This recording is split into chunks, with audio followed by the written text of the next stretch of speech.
Hello, friends. I'm Alan Fadling, and you're listening to the Unhurried Living podcast, where we inspire you to rest deeper, live fuller, and lead better. Today, I'll be talking with Michael John Cusick about his recently released book, Sacred Attachment. Now, there's a great difference between having accurate knowledge about God and communing with God. I love reading scripture and good spiritual books, and I love thinking about spiritual things. But there comes a moment when God as Him needs to move to God as you.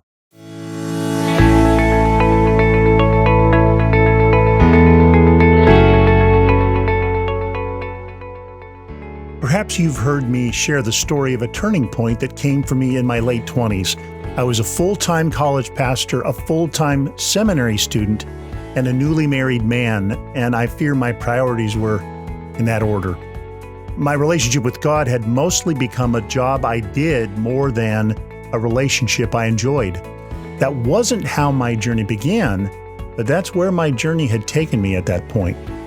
And at that time, as I was reaching a point of deep discouragement and a crisis of ministry in which I realized I couldn't keep going the way I was going, God was kind enough to bring some mentors into my life, and at the heart of what they gave me is a single word: abide. I'm sure you recognize that word as the key invitation of Jesus in John 15. He's the true vine. We are the branches. We come alive when we stay connected. We bear good fruit out of continuing communion with Jesus. As I said at the opening, knowing about God is not the same as enjoying communion with God. Talking about God is different from talking with God. Now, with that story in mind, I'm glad to be able to share my recent conversation with Michael John Cusick about these things. His book, Sacred Attachment, helps us understand the invitation to live in deep communion with God and what some of the barriers are that keep us from entering in more deeply. My guest, Michael John Cusick, is the CEO and founder of Restoring the Soul, an intensive counseling ministry in Denver. He's a licensed professional counselor, spiritual director, and former assistant professor of counseling at Colorado Christian University. Michael is the author of Surfing for God, and his articles have appeared in such places as Relevant, Huffington Post, and the Red Letter Christians. He and his wife, Julianne, have 2 grown children, and they live in Littleton, Colorado. Now, let's dive into my conversation with Michael John Cusick about his book, Sacred Attachment. Michael, it's so good to have this conversation about your new book, Sacred Attachment. Thank you, Alan. It's always nice to talk with you, and I'm especially glad to be on your podcast. Thanks. Well, I always love beginning a conversation about a new book by asking the author to share a story of how the book came to be. Well, I think there's 2 stories, and I'd like to think about them as 2 sides of the same coin. Side one would be that everything that I've written about is my own personal experience. I have tended to be a teacher and a writer who I've got nothing but personal experience. I've got some credentials and some skills and abilities along the way, but most of what I've brought into the world professionally over the last 30 years has been the gift of my own brokenness, both the gift of receiving that, though it didn't feel that way at the time, but then also trying to steward that brokenness and put into words the process of how a soul heals, how God restores us, and ultimately how we can come to rest as the beloved, which is so much of what your ministry is about. So that's the personal side of things. On the vocational side of things, my background is I've been a licensed therapist for over 30 years. I was a professor in academia for 5 years, and I have run a ministry for 24 years to Christian leaders, where you do a lot of proactive work, and you're trying to, plant seeds within people of being rooted and established in His love. We're dealing a lot with people that are in crisis, people that are dealing with trauma, and it's more reactive, and we're kind of dealing with that side of things. And And so we care for caregivers, namely pastors, missionaries, and church leaders. And through the years, I have not been surprised at all because I was a Christian leader that had a hidden life and addictions and trauma in my background. But I've seen over and over and over again people that are busy for God, people that have large successful ministries, people that know a lot about God, people that may have even had experiences with God, but there's not a deep, sustained sense of being the beloved, not a deep sense that love has them. God is love. I like to say capital L, love, and this sense that love has us. And as a clinician and licensed therapist, I've really come to believe that our attachment experience from birth to any present day, from womb to tomb, if you will, that attachment experience shapes our ability to attach to God and to deeply rest in Him with a sense that I am seen, that I am soothed, that I am safe, I am secure. What Dr. Dan Siegel, who's a Southern California neighbor of yours, called the four S's of interpersonal neurobiology. So that's really the big idea of the book. And the way that my personal story bumped up against the professional story is that it's been 4 years of just uh, uh, this being conceived about 4 years ago, and then finally getting to a point where I just had to write down what I've been teaching. And so it's been a long process to get it to be released. Oh, that's so good. I really enjoyed reading the book, and as I did, it made me think about my own journey. For the first number of years as a pastor, the word I would use for attachment, as you're describing it, is that biblical word of abiding. Yes. And for me, abiding was an idea I believed in, but it took a little while and the gift of a mentor for it to begin to become, a reality that I was actually experiencing. I wonder if you can just say more about this dynamic of attachment or of abiding. Obviously, I think it's familiar to our listeners, but say more about that. Sure. Well, I love how you're putting in this synonym for attachment, and with even abiding, the John 15 passage. I remember as a young Christian going, I have no idea what that is. I remember driving by churches and seeing like Abiding Hope or Abiding Life Church. And then I remember my young life leader telling me in the Bible studies that it meant to dwell or to remain. And I like that word remain because it's like, just stay right here. But I was always like, but I'm restless inside and I'm broken inside. And there's all these voices of shame, and it's not safe to stay here. And it's not okay to stay here because I've disappointed God, this week or 10 times today. And so part of my professional life has really been asking the question, how do we deal with what feel like obstacles and barriers to remaining present to and with the love of God? And so one of my favorite scriptures, and I unpack this in the book, in the story, in the chapter on attachment itself, is from Psalm 27, verse 4. And I think you and I have actually talked about this, and you write this in your Non-Anxious Life book, which, by the way, has deeply, deeply impacted me. So the psalm starts out of the Lord's my light, my salvation, whom shall I fear?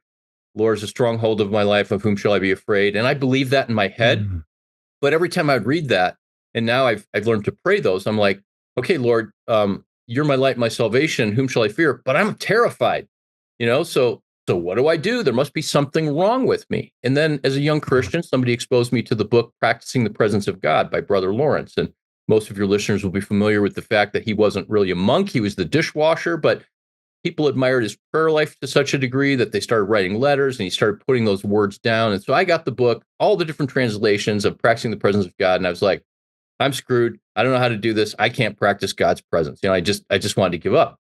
And what I realized is I read Psalm 27:4, where David says, one thing I ask of the Lord, this is what I seek, to gaze upon the beauty of the Lord and to seek him in his temple and to dwell in the house of the Lord all the days of my life. Who is the temple and who is the house of the Lord? I am. You are. You listener to this podcast are. And so my paraphrase of what David was saying is, there's one thing I ask. I want to be able to be present to myself, the house of the Lord, the temple, because only there, as I'm present to myself in my body, can I be present to the presence, capital P, who is God. And when Mm. those two things are connected, me being present to myself and present to God, then I will not fear. My body might be dysregulated or activated or telling me, that the worst thing is going to happen. And as you talk about, that my body might be trying to predict the future in a way that's not necessarily true. But in that secret place, in that altar and sanctuary in my soul, deep within, all is well, and all shall be well, and all manner of things shall be well, to quote Julian of Norwich. And I can learn to get to that place. I can learn to abide, which is not so much about flexing my muscles to abide or to, grab onto the edge of the boat to try to pull myself out of the ocean where the shark bites at my feet. And if I hold on tight enough, then I'll be pulled aboard. It's actually about letting go and letting go Mm. with the courage to be able to attend to my body, which is an aspect of our soul, body, mind, emotions, will. And ultimately, the modern language for this is attachment. And Mm. attachment is twofold. Listeners may be aware of attachment styles. And attachment style is how we show up in the world, generally based upon how we learn to get our needs for connection and intimacy met. But then there's attachment as a process. And attachment as a process is something that begins in utero and really comes to fruition with an infant and a newborn, and then moves all the way through life from womb to tomb. And it's the process by which the infant's immature brain actually draws upon and utilizes the mature brain of the parent, of the caregiver. So there is this invisible process, which I think from a spiritual conversation perspective is really fascinating, that it's invisible, that there's Mm. this interpersonal biological arc back and forth between the infant and the adult. And for that baby, it first happens through being seen, and not just physically being seen, but it is an important aspect of that. Kurt Thompson says that infant is only born with 50 to 60% of its active neurons in the brain, and that baby will go on to have somewhere between 80 and 100 billion with a B neurons. And how those Mm. neurons get turned on or activated, the other 50 to 40%, is by eye contact and gazing from the adult caregiver or parent to the baby. So even in the first 24 hours, when the baby's eyes are closed or somewhat open and they still don't have full visual acuity, the gaze from the parent to that child, it's like bing, bing, bing, bing, bing, bing, bing, times 50 billion. And over the course of 4 years, because those are the really critical years, though it lasts throughout lifespan, the infant's brain comes online, and through that develops this attachment that begins to tell them that my needs will be predictably met, that care is there for me, and that if I'm seen, I'm very likely going to be soothed, that any distress that I have will be attended to, that if I'm soothed, then I can come to actually learn to soothe myself through healthy relationship, and not through, as I get older, compulsive behaviors or through Mm. substances or unhealthy relationships. And if I'm soothed, then I can feel safe in my own body, even when distress, disappointment, hurt comes along. And if I'm seen, soothed, and safe, then I can feel secure, that I can Mm. then say, the Lord is my stronghold. The Lord is my light and my salvation. And even though my body may be trembling, I am okay on the inside. Long answer, but that's, I think, this process of what it means to dwell and to abide through some of this attachment language. Well, so um, one side of that, as I listen to you, is that one of the challenges for us in coming into that loving connection with God are any number of disbeliefs, you call them, about God.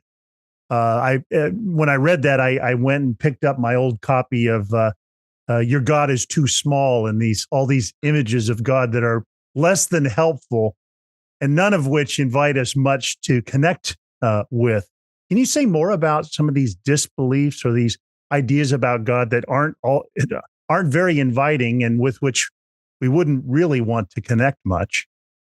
Sure. Yeah. I call these disbeliefs the ways that out of an insecure attachment and my body and my sense of self not being able to trust that love has me, there are ways that we get busy and we respond to kind of survive and adapt to our fear and insecurity. And I make it a point to in the book to call these disbeliefs Uh, DYSBELIEF. So not uh, disbelief like, oh my gosh, this person went to a religious revival and they were in a wheelchair and couldn't walk and now they can. That's disbelief or incredulity. Disbelief ah, is like dysfunctional, DYS, dysfunctional, dysphoria, dystopian. And so they're almost anti-belief. And the first one would be moralism. So mm, disbelief is a dysfunctional way of having faith, and that is that I'm putting my faith on. I know that I'm saved by faith and not by works, but God is pleased with me, and God will, quote, dwell and remain with me with affection and delight and embrace if I am a good Christian and if I don't sin. And we all have varying degrees of what that looks like. Some people might say, if I don't look at porn or cheat on my income taxes, and other people might say, if I'm reading my Bible every day, and that's a form of moralism. Another one is emotionalism. So mm, rather than actually have a deep, abiding place where we dwell with God and it's a done deal, and if we feel his absence, it's not him, it's us, it's our felt experience.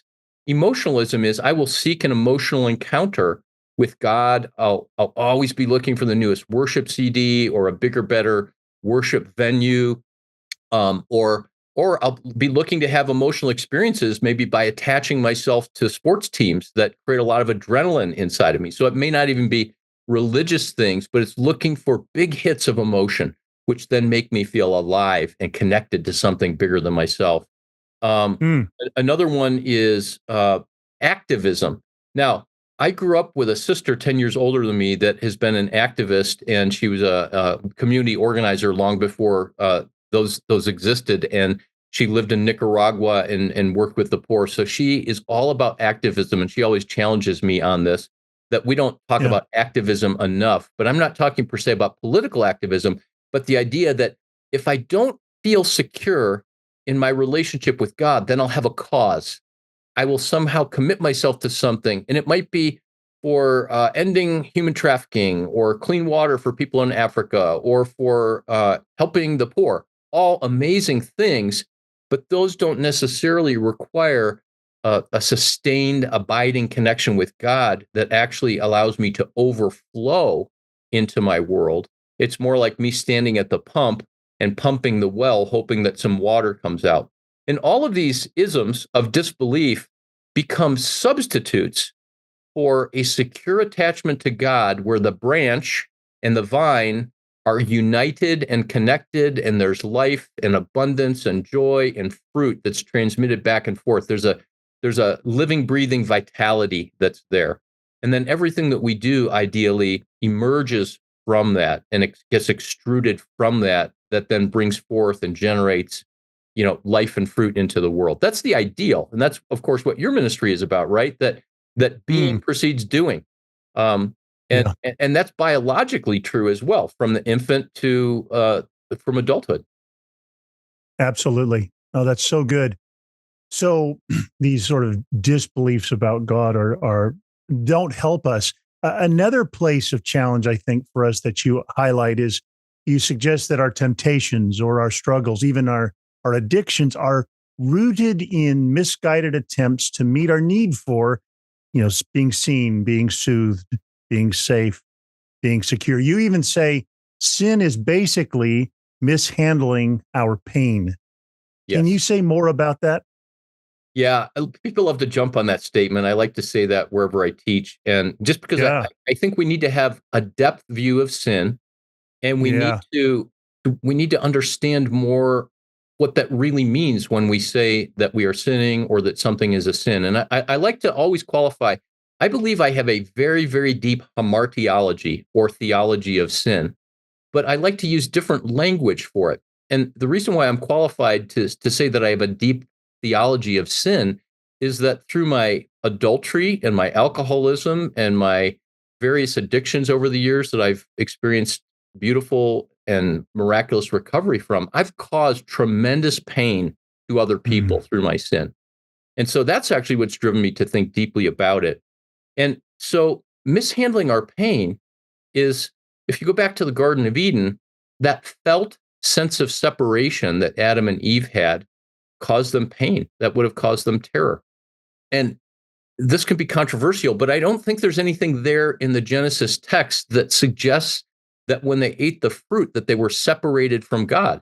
In fact, we see that God came to them. God came for them. There was a felt sense of separation. God comes to the point and he says, "Hey, you're wearing fig leaves. It's going to get cold. That's not going to work for you." So he goes and finds some garments of skin. And so there's grace there and there's this presence there. And as we live out of that felt sense of I have been abandoned, or I have been rejected, or I have been uh, excommunicated, or I have been left, then I'm alone. And now, if I also believe that in my aloneness, I can be God, then I'm going to reach for something. And the whole picture of the fruit on the tree was this reaching and this grasping for something that will give me satisfaction, something that will assuage my pain, something that will fill my emptiness, something that will bring wholeness to the hole in my heart. And as I reach for that, it actually is counterproductive and has the exact opposite effect that they think. It actually builds a sense of self-reliance. They now are trusting Mm. more deeply in themselves and less able to trust in this God who just however moments before an eternity they could trust. And I think of Aquinas, who said that every sinful behavior is rooted in a legitimate God-given appetite. So beneath every Mm. sin, beneath every compulsion, but beneath every addiction, beneath every moment of road rage, there's actually a legitimate God-given desire, a longing for peace, for comfort, for connection, to be soothed, seen, safe, secure, for attention and affection, affirmation, for satisfaction. I could go on with a whole list of words, but too often sin becomes a value judgment on our badness as opposed to the thirst and the hunger in our heart, and how there are reasons in our story and in our personal narrative for why we can't trust and why we don't trust. And so those things are like trauma, lies that we've been told, shame, anxiety, just our nervous system has not learned how to trust. And so back to these four S's, if we've not been seen, soothed, safe, and secure, we will have a predisposition to turn away and not be able to trust love, because neuroscientists and developmental psychologists will tell you that without being seen, soothed, safe, and secure, trust cannot form in a human being. And if you didn't have those in your earliest years of development and you become a Christian at age 20 or 30 or 40, you might intellectually believe that God is good and that you can abide with him, but your body's not going to believe that. So you're actually going to have to work to train your body, not by flexing your muscles, but by letting your grip go and learning to rest and to be still in the presence of love. Yeah, absolutely. I so resonate with that.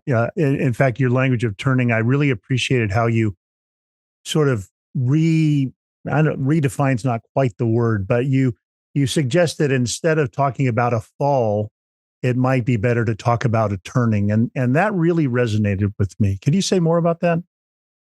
Yeah, thank you. Thank you for pointing that out, because that's a lesser point in the book, I think, at least as I recall writing it, but it felt important to me. And so Yeah. I grew up Catholic, and I didn't get a lot of theology and not a lot of Bible, although it was there in every mass, for 45 Oh, minutes. yeah. That's That's all it right. was.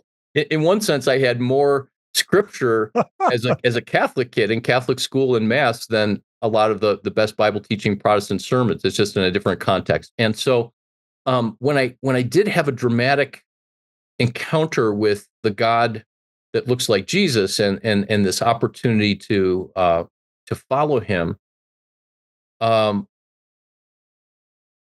give me one second. We're talking about the turn. All right. Yeah. I've never resonated with the words "the fall," and Mm. it always felt too passive to me, and it felt like, how can I identify with this if it's just something I inherited? Like, I'm Irish, so I have skin cancer, and I'll put Mm. on all kinds of SPF 70, and I still get sunburn. I'm going to get skin cancer eventually. So what can I do about it? And I would say, well, thanks be to God that Jesus died on the cross for my sins, and that's true. There were no relational implications behind the fall. The fall was like, okay, gravity happened when the apple and the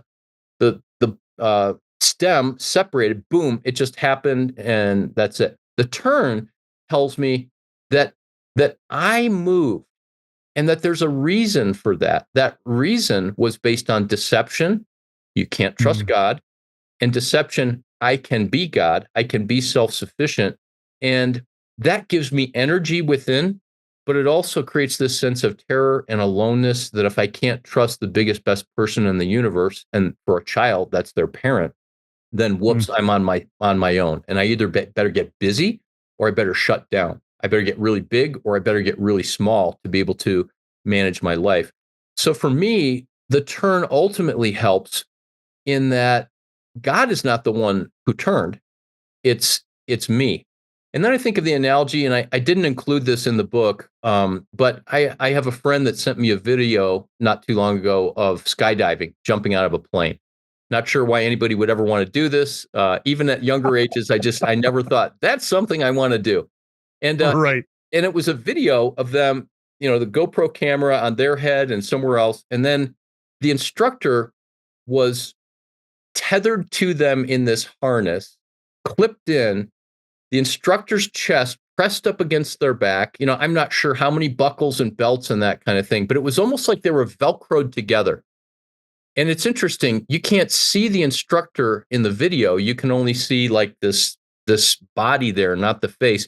And the face of the friend that's diving, the wind's blowing in their face, and there's kind of this terror smile, and their arms are out. But there's the instructor right there.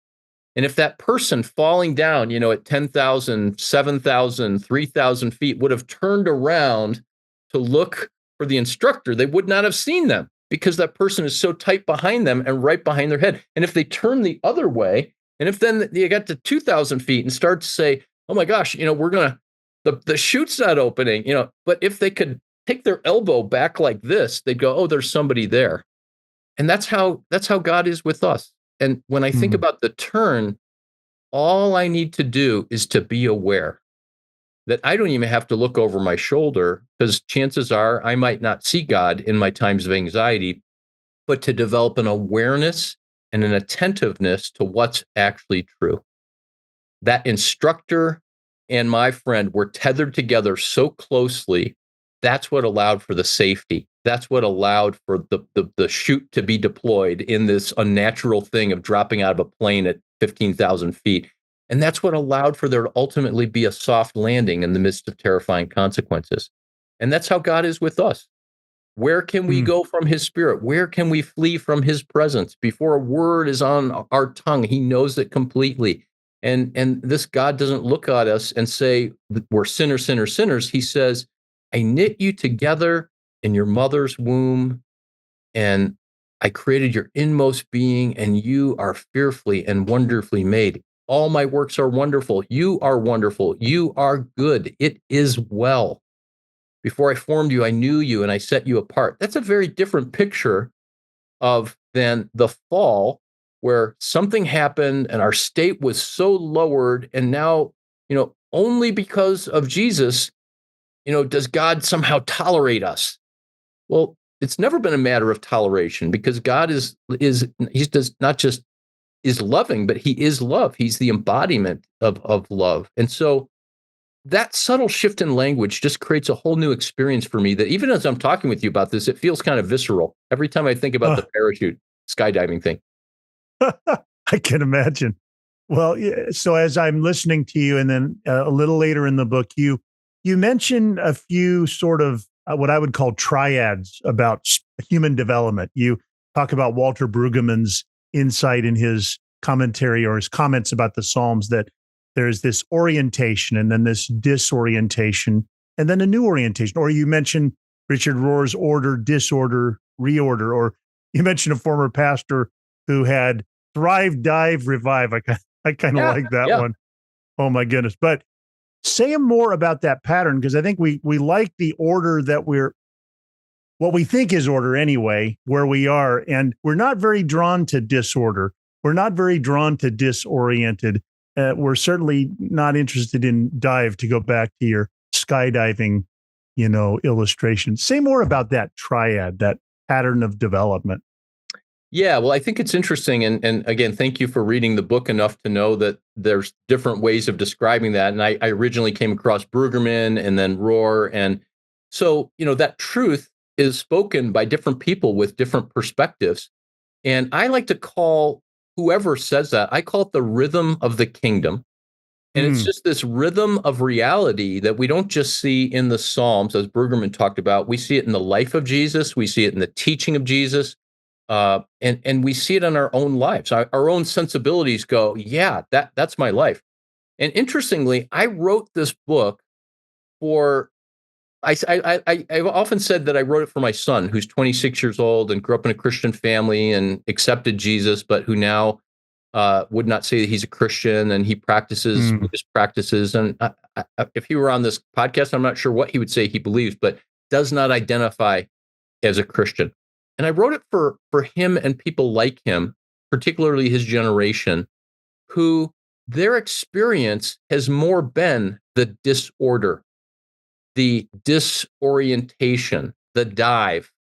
And some of them might be in that full 15,000-foot free fall and not sure where they're going to land. Or some people may have landed and blown up their life through a sex mm. addiction or through drugs, alcohol, dropping out of college and feeling like they're not taking hold of themselves, struggling with their identity, financial issues, not necessarily self-imposed.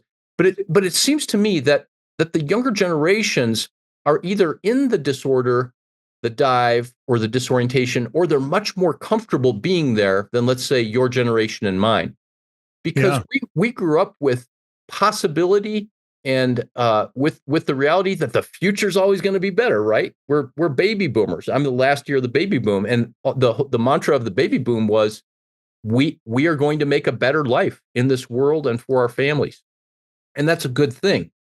But when you have issues like climate crisis and political discord and what many younger people view as a system that doesn't work and that's rigged against them, and when you got racial injustice and on and on and on and on, and when you've grown up a digital immigrant, or I'm sorry, a digital native, where the world comes at you, and you may have presented this idea to me the first time, where we're basically mini omniscients. God is Mm, omniscient, and we can be quasi omniscient because we have our phones and we can get information about anything, anytime, anywhere. And so can the person in South Sudan if they have a phone. That that absolutely overwhelms my human capacity to deal with reality. So somebody said that mental health is dedication to reality. Scott Peck said that when he wrote the Road Less ah, Traveled years ago.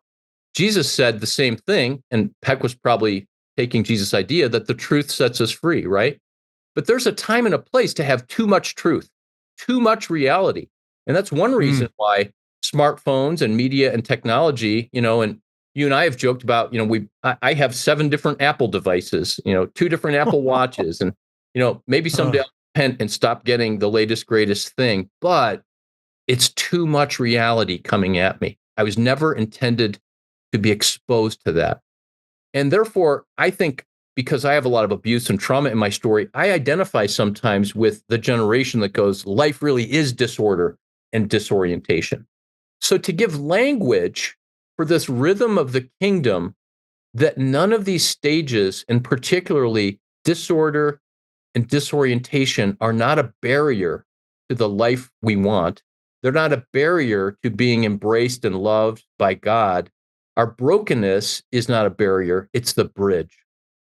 And mhm, that's something that I think people are desperate to hear, the brokenness of however we felt the day after the election, whether our person won or lost. And everybody is mm, on one side of that. And maybe some people say, I don't care. But everybody felt something, at least people I know. And what we do with that feeling inside of us is ultimately what becomes our spirituality. And if that's a brokenness inside of us, many people go, well, this is incompatible with God. This feeling that I'm feeling, whether it's shame or anger that the other guy or girl won, that's incompatible with what I believe. And I think the invitation of the gospel and this kingdom rhythm is that no, everything is welcome. Every part of Michael, every part of Alan is welcome. And if that's not true, then it's not the real gospel. So the parts Yeah. of me that I'm most ashamed of, the parts of me that I'm most scared to let God or others know about, those are the parts that are actually most welcome and most desired because God says, I love that part of you too. Yeah. Those are the places where mercy and grace meet us. I Yes, mean, mercy and grace doesn't meet us in this perfectly polished, appearance that I manage. That doesn't need any mercy or grace, at least apparently doesn't. And so exactly. that in that spirit of what you shared, that there's hope for a new order. There's hope for a new orientation. There's hope for thriving. And you can't get to those places without leaning into the realities of that which is disoriented and disordered and the broken places and the wounded places. And maybe in the spirit of that, I really enjoyed your chapter on mysticism. You talked about it as experiencing spiritual oneness with God. And, there's some who they hear the word mysticism and they think, well, I don't know if that's a word for us. I think that's a them word, not an us word. But can you say more about how mysticism could just simply be an invitation from God to something a little more spiritually real and rooted in our lives? Yeah, absolutely, Alan. So for me, I define a mystic as someone who is seeking and hungry for and begins to orient their life around inner experience with God that then overflows to their outer life and into the world. The Yeah. mystic is not somebody who goes off to a monastery just because they want to have great experiences. It's not the person I was going to say that goes to Mexico to do ayahuasca because I live in Colorado and you can do it a block away from me or wherever. But so it's not the person that just goes to have this experience and be done. It's the person that wants that encounter with God, that direct encounter of my life experience and my person being immersed in and embraced by the person of God revealed in Jesus, so that in this oneness, my cup overflows and there's a generativity into the world where my presence and the fact that God did know me before I was born and set me apart, that my presence in the world makes a difference in eternity. And it's only that inner direct experience with God that can sustain us. That's the experience that Jesus was talking about, of being the branch and the vine. Now, I know the word mystic makes people uncomfortable. And if I'm honest, I wrote the book in this chapter, and I actually thought it was a pretty good chapter where it's a hard concept to boil down and to distill, especially in the Yeah. context of what I was writing about with attachment. But if I'm honest, I'm uncomfortable with the word. Like I would not put on my Twitter or my Facebook profile saying I'm Michael. I'm a Enneagram 2 ENFP on the Myers Briggs, and I'm a mystic. Number one, I feel like it's a little presumptuous or weird. But then that belies my own discomfort with I would still prefer that people see me as having the credential as being biblically knowledgeable, right?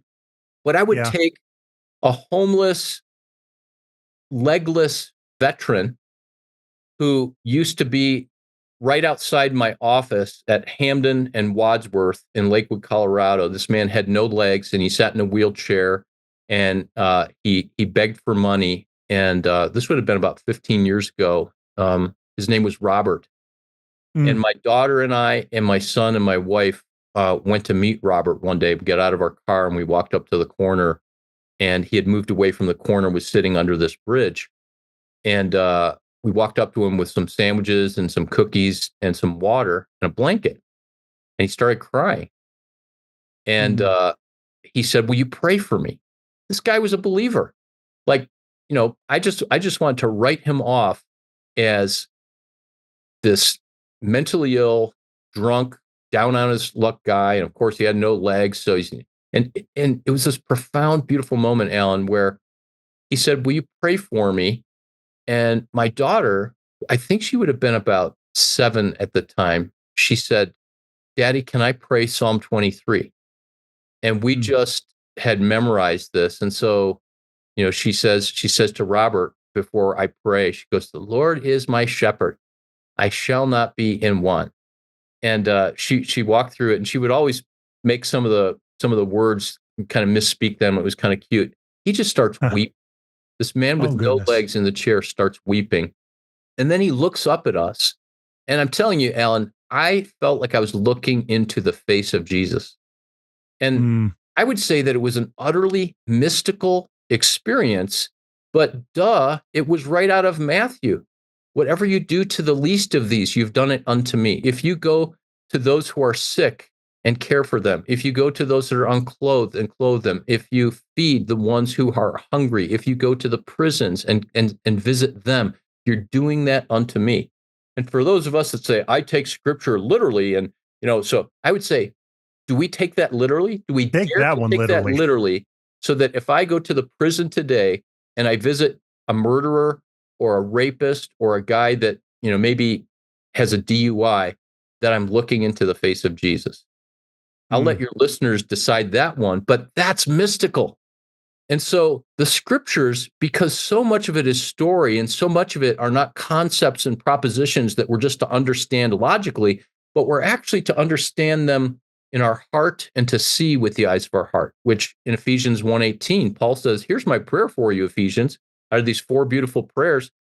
Prayer number 2 is that the eyes of your heart would be open so that you can actually see, not with your eyes, but with what's inside of you, that you'd have inner vision to see what is invisible.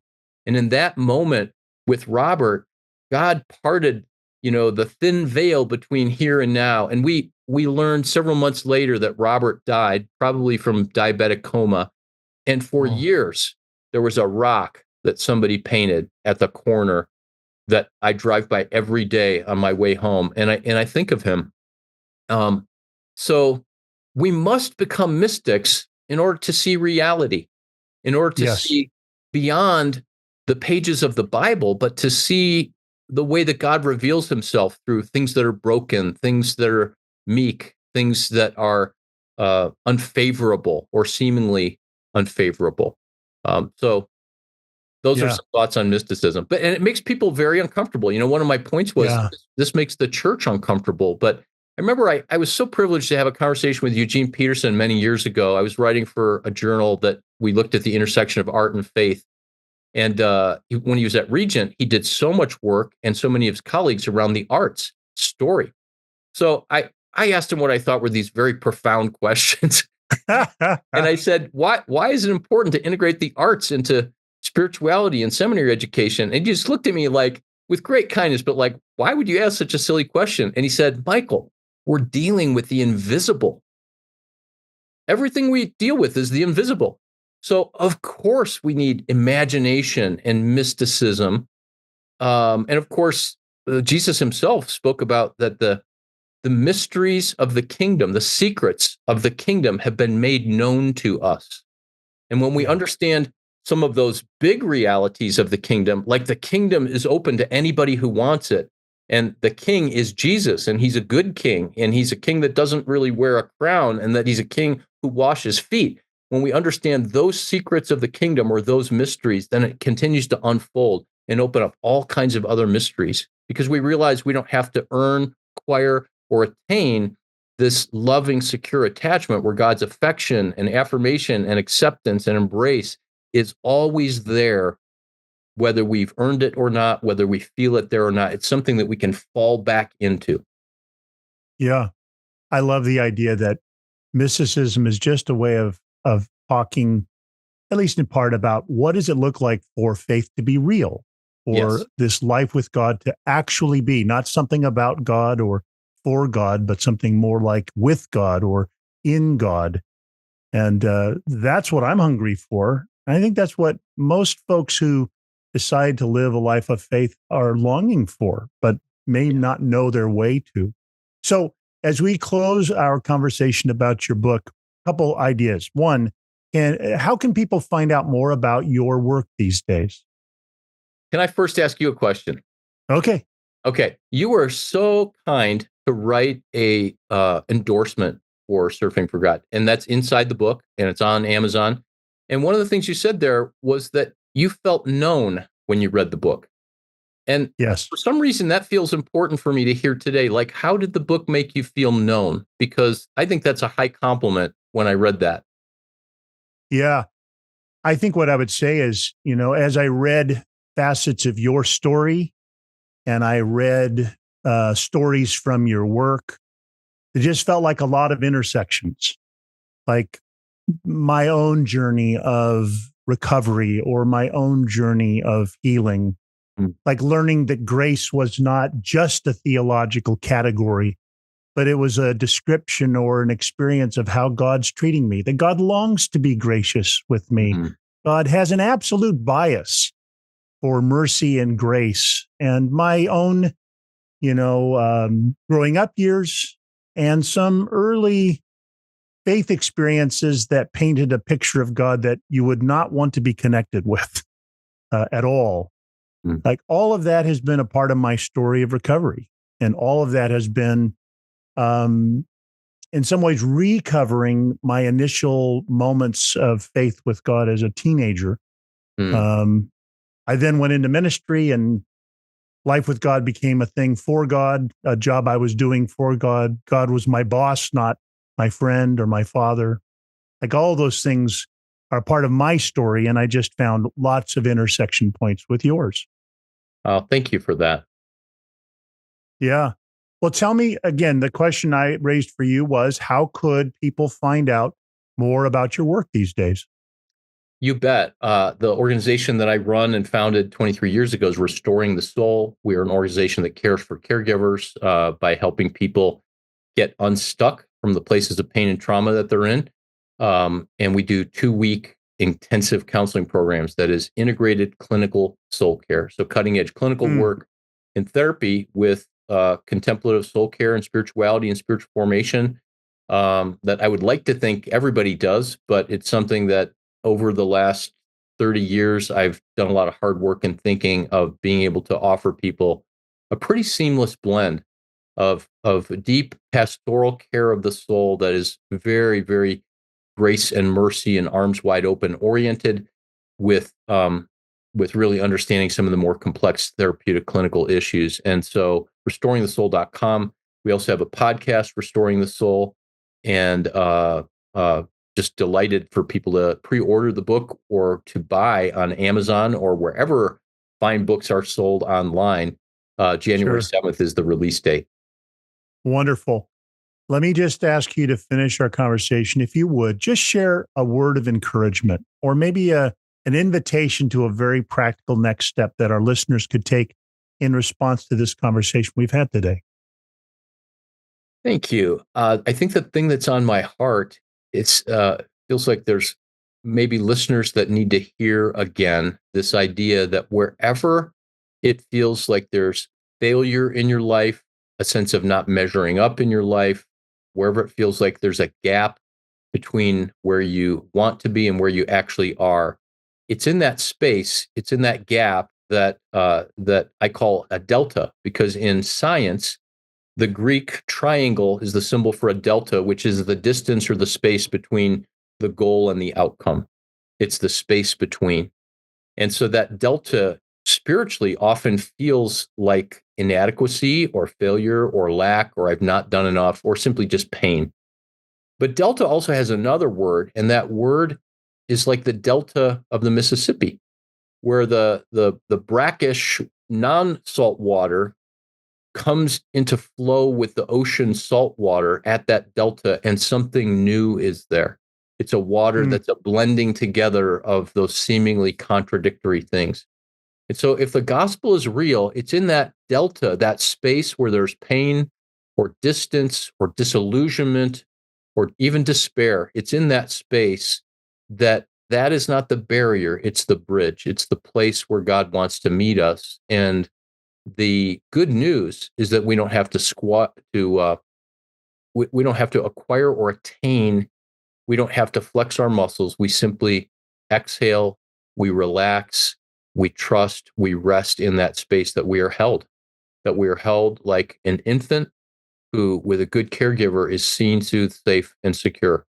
And that's the good news as well, that we are secure in the love of God demonstrated in the life and death and resurrection of Jesus. That's so good. Thank you. Well, again, today my guest has been Michael John Cusick, and we've been talking about his book, Sacred Attachment. Michael, it's been such a pleasure to talk today. Thanks, Alan. It's a pleasure to talk with you. You've been listening to the Unhurried Living podcast. If you found today's episode helpful, please subscribe now. You'll find many helpful links in the show notes so you can get to know us better, as well as our partner, Life Audio, and all of their other faith-centered podcasts. Join us next time to learn more about following the genius of Jesus' unhurried way of life and leadership.